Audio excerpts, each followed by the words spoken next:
Stephen king సృష్టించిన ఆ భయంకరమైన పట్టణం గుర్తుందా? మళ్ళీ అక్కడికే వెళ్లే టైం వచ్చింది. హెచ్బిఓ వాళ్ల కొత్త సిరీస్ వెల్కమ్ టు డెరీ. ఇది మనం చూసిన ఇట్ కథకి ప్రీక్వెల్ అన్నమాట. అసలా దుష్టశక్తి కథ ఎక్కడ మొదలైంది? డెరీ పట్టణాన్ని శతాబ్దాలుగా వెంటాడుతున్న ఆ చీకటి రహస్యం ఏంటి? ఈ 8 ఎపిసోడ్ల సిరీస్ మనల్ని చివరి వరకు సీట్ ఎడ్జ్లో కూర్చోబెడుతుంది ఖాయం. కథ స్టార్ట్ అవడమే ఒక పెద్ద ప్రశ్నతో మొదలవుతుంది.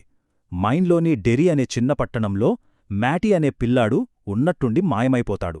అసలు ఏమైందతనికి? ఏ దుష్టశక్తి అతన్నెత్తికెళ్ళింది? ఈ మిస్టరీతోనే మనమీ కథలోకి అడుగుపెట్టబోతున్నాం. సీన్ ఓపెన్ అయితేనే ఒళ్ళు జలధరిస్తుంది. పాపం ఆ మ్యాటీ అనే పిల్లాడు థియేటర్ నుంచి ఎలాగోలా తప్పించుకొని చలిలో వణుకుతూ ఉంటాడు. సహాయం కోసం చూస్తుంటే ఒక కార్ ఆగింది. లోపల చూస్తే ఒక మంచి ఫ్యామిలీ. లిఫ్ట్ ఇస్తామన్నారు. కానీ అది సహాయం కాదు, ఒక భయంకరమైన ఉచ్చు. కారు డెరీ వైపు వెళ్తుంటే చాలు వాళ్ల అసలు రూపం బయటపడుతుంది. ముఖాలన్నీ వికారంగా మారిపోతాయి. ఒక ప్రెగ్నెంట్ లేడీ పొట్టలోంచి ఒక దారుణమైన జీవి బయటకొస్తుంది. ఇదంతా కేవలం ఒక పీడకల, ఒక కనిపించని శక్తి ఆడిస్తున్న నాటకమన్నమాట. ఆ భయంకరమైన రైడ్ తర్వాత మ్యాటీ కనిపించకుండా పోతాడు. పూర్తిగా మాయం. అతనికి సంబంధించి మిగిలిన ఒకే ఒక్క వస్తువు ఒక చిన్న పాసిఫైయర్. అది అలా నీళ్లల్లో కొట్టుకుపోతుంటే కెమెరా నీటి లోపలికి వెళ్తుంది. అక్కడ నీటి అడుగున ఒక క్లౌన్ భయంకరంగా నవ్వుతూ కనిపిస్తాడు. అప్పుడు అర్థమవుతుంది మనకి, ఈ మొత్తం నాటకం వెనుక ఉన్నది ఎవరో. సరిగ్గా 4 నెలలు గడిచాయి. అయినా డెరీలో ఆ విషాదం ఇంకా అలానే ఉంది. మ్యాటీ ఫ్రెండ్స్ లిల్లీ, టెడ్డీ, రోనీ వాళ్ల లైవ్స్ మొత్తం మారిపోయాయి. ఎందుకంటే వాళ్లకి మ్యాటీ గొంతు వినిపిస్తోంది, అతని రూపం కళ్లముందు కనిపిస్తోంది. చనిపోయాడనుకున్న తమ ఫ్రెండ్ తమతో మాట్లాడాలని ట్రై చేస్తున్నాడని వాళ్లు నమ్ముతున్నారు. కాని నిజంగా అది వాళ్ల స్నేహితుడేనా, లేక ఏదైనా భయపెట్టే శక్తా?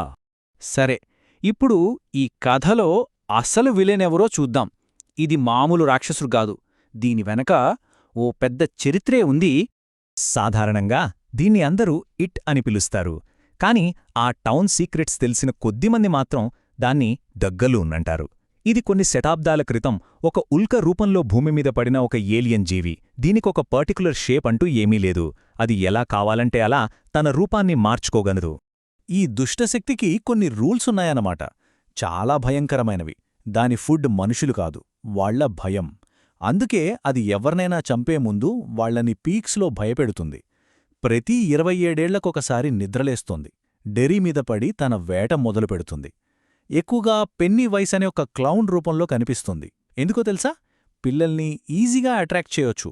వాళ్ల అమాయకత్వమే దానికి పెద్ద ప్లస్ పాయింట్. సో ఈ సిరీస్లో ఒకే రాక్షసుడు కోసం 2 టీమ్స్ వెతుక్కుంటుంటాయి. ఒకవైపు తమ ఫ్రెండ్ని కాపాడాలనుకునే పిల్లలు, మరోవైపు ఏకంగా మిలిటరీ. కాని ఇక్కడే అసలు ట్విస్ట్. ఈ 2 టీమ్స్ గోల్స్ కంప్లీట్గా ఆపోజిట్. పిల్లలేమో తమ ఫ్రెండ్ని కాపాడి ఆ మాన్స్టర్ని చంపేయాలని చూస్తున్నారు. కాని మిలిటరీ ఉందే, వాళ్లు దాన్ని పట్టుకొని ఒక భయంకరమైన ఆయుధంగా మార్చాలని ప్లాన్ చేస్తున్నారు. సో ఒకరు కాపాడాలనుకుంటే ఇంకొకరు దాన్ని కంట్రోల్ చేయాలనుకుంటున్నారు. ఈ కథలో మెయిన్ ప్లేయర్స్ ఎవరో చూద్దాం. కిడ్స్ టీంలో లిల్లీ, టెడ్డీ, రోనీ, ఇంకా టౌన్కి కొత్తగా వచ్చిన విల్ ఉన్నారు. ఇక మిలిటరీ సైడ్ చూస్తే కమాండర్ షా, సోల్జర్ లెరాయ్ హంగ్లెన్, ఇంకా స్పెషల్ పవర్స్ ఉన్న డిగ్ హాలోరన్. వీళ్లతో పాటు ఈ టౌన్ సీక్రెట్స్ కాపాడే రోజ్ అనే హిస్టారియన్ కూడా చాలా ఇంపార్టెంట్ క్యారెక్టర్. డెరీ పట్టణానికి మనం అనుకున్నదానికన్నా చాలా లోతైన చరిత్రుంది. ఆ హిస్టరీకి, ఈ మాన్స్టర్కి ఒక పెద్ద లింకుంది. ఇప్పుడా సీక్రెట్స్ ఏంటో చూద్దాం. డెర్రీ చరిత్ర మొత్తం రక్తంతోనే నిండిపోయింది. కొన్ని 100 ఏళ్ల క్రితం ఆ గలూన్ అనే స్పేస్ ఎంటిటీ ఒక ఉల్కలా వచ్చి భూమిని ఢీకొట్టింది. అందులోంచొచ్చిన ఆ వింత మెటల్ని అక్కడి ఆదిమజాతులు కనిపెట్టారు. దానితో పవర్ఫుల్ వెపన్స్ తయారు చేశారు. ఆ దుష్టశక్తిని ఎప్పటికీ బంధించేయడానికి ఆ మెటల్తోనే 13 పిల్లర్స్ కట్టి డెర్రీ చుట్టూ ఒక ఇన్విజిబుల్ షీల్డ్ క్రియేట్ చేశారు. అయితే మిలిటరీ డెరీలో తవ్వకాలు జరుపుతోంది నీటి కోసమో మరేదానికోసమో కాదు. వాళ్ల అస్సలు ప్లాన్ ఇంకా భయంకరమైంది. పూర్వీకులు కట్టిన 13 పిల్లర్స్ని వెతికి ఒక్కొక్కటిగా నాశనం చేయడం. ఆ షీల్డ్ గనక బ్రేక్ అయితే ఆ గలూన్ ఫ్రీ అయిపోతుంది. అప్పుడు అది మిలిటరీ చేతిలో ఒక అన్స్టాపబుల్ వెపన్గా మారుతుంది. ఇక కథ ఫైనల్ స్టేజ్కి వచ్చేసింది. పిల్లలు, మిలిటరీ, ఇంకా ఆ రాక్షసుడు ముగ్గురూ ఫేస్ టు ఫేస్ రాబోతున్నారు. ఈ ఫైనల్ బ్యాటిల్ ఎలా ఉంటుందో చూద్దాం.